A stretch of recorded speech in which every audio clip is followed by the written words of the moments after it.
Hello বন্ধুরা, welcome back to my channel Payel kitchen and lifestyle. আজকে তোমাদের সাথে একটা সুন্দর রেসিপির ভিডিও শেয়ার করতে চলেছি। তার জন্য এখানে দেখো ফ্রেশ কয়েক পিস ভেটকি মাছ নিয়ে নিয়েছি। মাছগুলোকে ভালো করে লবণ, হলুদ, সর্ষের তেল, লেবু রস দিয়ে ম্যারিনেট করে রেখে দিয়েছি। আর এদিকে শাশুড়ি মাকে বললাম একটু মশলা বেটে দাও তো শিলে, কারণ শিলে মশলা বাটলে তরকারির স্বাদটা দ্বিগুণ হয়ে যায়। তার জন্য এখানে আদা, কাজু বাদাম, টমেটো, কাঁচা লঙ্কা, শুকনো লঙ্কা নিয়ে নিয়েছি।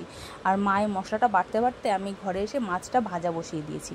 মাছটাকে সুন্দর করে ছাকা তেলে, মানে একটু বেশি করে তেল দিতে হবে, তেল দিয়ে সুন্দর করে লাল লাল করে ভেজে নিতে হবে।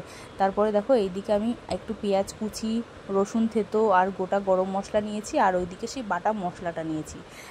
মাছের তেলটা যেটা রয়ে গেছিলো তার ভিতরে একটু চিনি আর একটু গোটা গরম মশলা ফোড়ন দিয়ে একটু লাল লাল করে ভেজে পেঁয়াজ আর রসুনটাকে দিয়ে ভালো করে কষিয়ে নিয়ে ওই বাটা মশলাটা দিয়ে লবণ হলুদ দিয়ে ভালো করে কষিয়ে নিতে হবে। আর এখানে যেটা শোস্টপার দই, এই দইটা না দিলে মাছের রান্নাটা পুরোটাই অসম্পূর্ণ থেকে যাবে।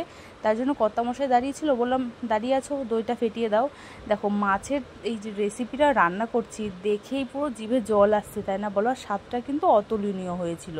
আর দেখো মশলাটার থেকে একটু তেল ছাড়তেই দই দিয়ে দিলাম। দই দিয়ে ভালো করে কষাতে কষাতে আবারও তেল ছেড়ে এসছে, তখন দিয়ে দিলাম হালকা উষ্ণ গরম জল, কারণ গরম জল দিলে মাছের যে কোনো রান্নার স্বাদটাই দ্বিগুণ হয়ে যায়। এরপরে ঝোলে ফুট আসলেই আমি মাছগুলো ছেড়ে দিচ্ছি। নামানোর আগে একটু ঘি গরম মশলা দিয়ে পরিবেশন করলেই রেডি ভেটকি মাছের অনবদ্য স্বাদের দই ভেটকি। এই ভিডিওটা কেমন লাগলো জানাতে কিন্তু ভুলো না। আর ভালো লাগলে অবশ্যই লাইক করো, আর চ্যানেলটাকে প্লিজ সাবস্ক্রাইব করো। সবাই অনেক অনেক ভালোবাসা দিও। আর ভিডিওটা কে কোথার থেকে দেখছো সেটা কিন্তু জানাতে ভুলো না।